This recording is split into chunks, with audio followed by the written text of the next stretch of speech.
Hi friends, welcome to taste of Amma Samayal. இன்றைக்கி என்ன பார்த்தீங்கன்னா, சாம்பார் தாங்க. சாம்பார் ஒவ்வொருத்தவங்க ஒவ்வொரு மெத்தடில் பண்ணுவோம். நான் எப்படி பண்ணியிருக்கேன்றதை ஷேர் பண்ணுறேன். நான் வந்து ஒவ்வொரு டைமும் வேறு மாதிரி வைப்பேங்க. சம்டைம்ஸ் டைம் இல்லைன்னா என்ன பண்ணுவேன், பருப்போடு சேர்த்து எல்லாத்தையும் காயெல்லாம் போட்டுருவேன்.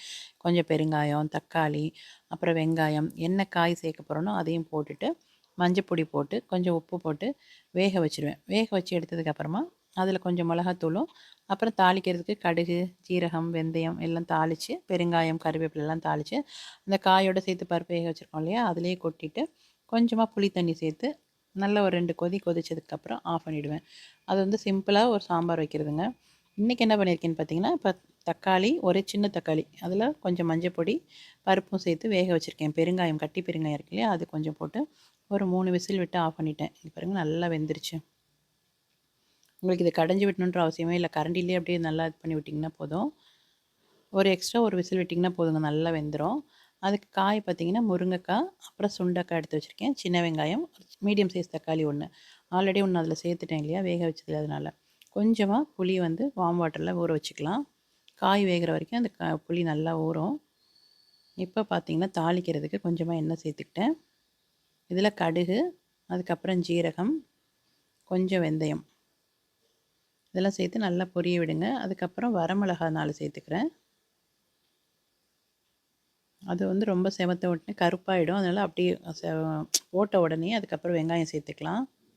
ஏன்னா கலர் மாறிடுச்சுன்னா நல்லா இருக்காது. அதுக்கப்புறம் தக்காளி சேர்த்துக்கிறேன்.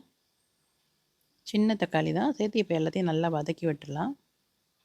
வெங்காயம்லாம் நல்லா வதங்கட்டும். அப்புறம் கட் பண்ணி வச்சுருக்கிற காயை சேர்த்துக்கலாம். சுண்டைக்காய் நான் வந்து தட்டாமல் கட் பண்ணி வச்சுருக்கேங்க. தட்டினா அதில் இருக்கிற விதையெல்லாம் வந்துடுன்னு சொல்லி கட் பண்ணிவிட்டு சேர்த்துருக்கேன்.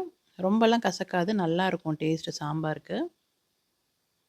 இதுலேயே நான் இப்போ முருங்கைக்காயும் சேர்த்துட்டேன். ரொம்ப நேரம் இல்லைங்க, ஒரு 2 நிமிஷம் வதக்கி விட்டால் போதும். நல்லா பாருங்கள், இப்போ ஒரு 5 நிமிஷம் ஆயிடுச்சு. இப்போ நான் காய் வேக வச்சுருக்கோம் இல்லையா, பருப்பு, அதை சேர்த்துக்கிறேன். சேர்த்து நல்லா மிக்ஸ் பண்ணி விடுங்க. காய் வேகிறதுக்கு எவ்வளோ வேணுமோ அந்த அளவுக்கு தண்ணி சேர்த்துக்கலாம். எல்லாருமே சாம்பார் தான் பண்ணுவோம், ஆனால் சின்ன சின்ன டிஃப்ரென்ஸ் இருக்கும் இல்லையா, அதனால் ஷேர் பண்ணியிருக்கேன். இப்போ காரத்துக்கு மிளகாத்தூள். இந்த மிளகாத்தூள் பார்த்திங்கன்னா, நான் உங்களுக்கு ஷேர் பண்ணியிருக்கேன் ஆல்ரெடி எப்படி அரைக்கிறதுன்னு சொல்லிட்டு. குழம்பு பொடி ரொம்ப நல்லாயிருக்குங்க. இது நீங்கள் சேர்த்து செஞ்சு பாருங்கள்.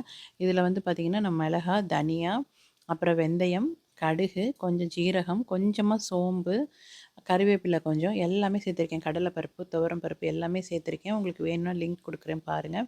அதை சேர்த்து செஞ்சு பாருங்கள். இது சாம்பாரும் சரி, மீன் குழம்பு, காரத்து குழம்பு எல்லாத்துக்குமே ரொம்ப நல்லாயிருக்கும். எல்லாத்துக்கும் நீங்கள் அந்த ஒரே தூளே சேர்க்கலாம். ரொம்ப சூப்பராக இருக்குங்க. சாம்பார்லாம் இந்த ஹோட்டல் சாம்பார் மாதிரி நல்லா வாசனையாக இருக்கும். பாருங்க, இப்போ நல்லா சேர்த்து கொதிக்க வச்சாச்சு. காய் நல்லா வெந்துருச்சு முருங்கைக்காய். இப்போ கட் பண்ணி வச்சுருக்கிற மாங்காய் சேர்த்துக்கிறேன். மாங்காவை முன்னாடியே சேர்த்துறாதீங்க. சேர்த்திங்கன்னா ரொம்ப கரைஞ்சி போயிடுச்சுன்னா சாம்பார் புளிப்பாக இருக்கும். லாஸ்ட் மினிட்டில் சேர்த்து ஒரு 2 நிமிஷம் கழித்து ஆஃப் பண்ணிட்டிங்கன்னா அந்த ஹீட்லேயே நல்லா வெந்துடும். சாம்பார் ஆல்ரெடி கொதிச்சிருக்கு பார்த்தீங்களா. இப்போ நம்ம அந்த புளி தண்ணி சேர்த்து ஒரு கொதி விடுவோம் இல்லையா, அந்த அளவுக்கு இருந்தால் போதும். முன்னாடி எல்லா காயோடையும் சேர்த்திங்கன்னா அது மாங்காய் நல்லா கரைஞ்சி போயிட்டு ஒரு மாதிரி புளிப்பாக இருக்கும். லாஸ்ட்டாக சேர்த்துட்டு ஒரு 2 நிமிஷம் அந்த புளிப்புக்காக நம்ம புளி தண்ணி ஊற்றுனதுக்கப்புறம் கொதிக்க விடுவோம் இல்லையா, அந்த அளவுக்கு இருந்தால் போதும்.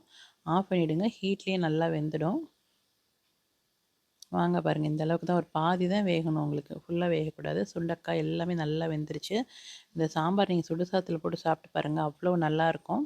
இதுக்கு நீங்கள் உருளைக்கிழங்கு இல்லை வாழைக்காய், கோவக்காய் எல்லாமே எது வேணாலும் உங்களுக்கு எது பிடிக்குமோ சைட் டிஷ்ஷாக செய்யலாம். நான் இன்றைக்கி என்ன பண்ணேன்னு பார்த்தீங்கன்னா, உருளைக்கிழங்கு தான் பண்ணேன்.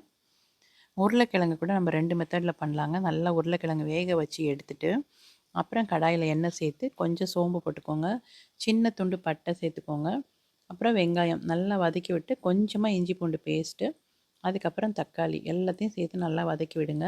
நல்லா வதங்கி பேஸ்ட் ஆகும்போது அதில் நம்ம வேக வச்சுருக்கோம் இல்லையா உருளைக்கிழங்கு, அதை கட் பண்ணி போட்டுட்டு மஞ்சப்பொடி, மிளகாத்தூள், உப்பு சேர்த்து நல்லா பரட்டி விட்டுட்டே இருந்தீங்கன்னா, அந்த கல்யாணத்துலலாம் வைப்பாங்க பார்த்தீங்களா, அந்த மாதிரி இருக்குங்க உருளைக்கிழங்கு ஃப்ரை. செஞ்சு பாருங்கள். இந்த சாம்பாருக்கும், ரசத்துக்கு எல்லாத்துக்கூடவுமே ரொம்ப நல்லாயிருக்கும். நான் இன்றைக்கி சிம்பிள் மெத்தடில் பண்ணது என்னென்னு பார்த்தீங்கன்னா, கொஞ்சம் கடாயில் எண்ணெய் சேர்த்துட்டு அதில் வந்து ஒரு 4 பல்லு பூண்டு தட்டி போட்டேன். அதுக்கப்புறம் இந்த கட் பண்ணி வச்சுருக்க உருளைக்கிழங்கு. உருளைக்கிழங்கு வந்து நல்லா கட் பண்ணி தண்ணியில் போட்டுட்டு அதுக்கப்புறம் எடுத்து போடுங்க. அதுலேயே மஞ்சப்பொடி, காரத்துக்கு மிளகாத்தூள், கொஞ்சமாக உப்பு சேர்த்து நல்லா வதக்கி விடுங்க. கல் உப்போட சால்ட்டு கொஞ்சம் சேர்த்திங்கன்னா இந்த மாதிரி உருளைக்கிழங்குக்கெலாம் நல்லாயிருக்கும். கல் உப்புனா கரைய மாட்டேங்குது சம்டைம்ஸ் பார்த்தீங்கன்னா. அப்போ நான் அதில் தண்ணி எதுவுமே சேர்க்கல உருளைக்கிழங்குல. அப்படியே தான் வதக்கி விடுறேன். தண்ணி சேர்த்திங்கன்னா ஒரு மாரி உடஞ்சி உடஞ்சி வந்துடும். தண்ணி சேர்க்காதீங்க. அப்படியே பரட்டி பரட்டி விடுங்க. நல்லா மூடி வச்சு அப்படியே பரட்டி விட்டிங்கன்னா அதுவே நல்லா வெந்து வந்துடும். பாருங்க தண்ணி எதுவுமே சேர்க்கல. அப்படியே வதக்கி தான் விடுறேன். ஒரு 5லேருந்து 7 நிமிஷத்துக்குள்ளே உருளைக்கிழங்கு சூப்பராக ரெடி ஆகிடுங்க. இங்கே பாருங்கள் கிறிஸ்பியான உருளைக்கிழங்கு. அந்த சாம்பாருக்கும் இந்த உருளைக்கிழங்குக்கும் அவ்வளோ நல்லாயிருக்கும். நீங்கள் இது பார்த்தீங்கன்னா ரசம் சாதத்து கூட நல்லாயிருக்கும். வெரைட்டி ரைஸ், தயிர் சாதம் எல்லாத்துக்கு கூடமே அந்த பூண்டு வாசனையோட இந்த உருளைக்கிழங்கு அவ்வளோ நல்லாயிருக்கும். காலையில் பசங்களுக்கு ஸ்கூலுக்கும் அவசரத்துக்கு கொடுக்குறதுக்கும் இந்த மாதிரி செஞ்சு பாருங்கள். பார்த்தீங்களா எவ்வளோ கிறிஸ்பியாக நல்லா வெந்து வந்திருக்கு. நான் தண்ணி எதுவுமே சேர்க்காம தாங்க பண்ணேன். நீங்களும் ட்ரை பண்ணி பாருங்கள். உங்களுக்கு இந்த வீடியோ பிடிச்சிருந்தா என்னுடைய சேனலுக்கு சப்போர்ட் பண்ணுங்கள். தேங்க்யூ.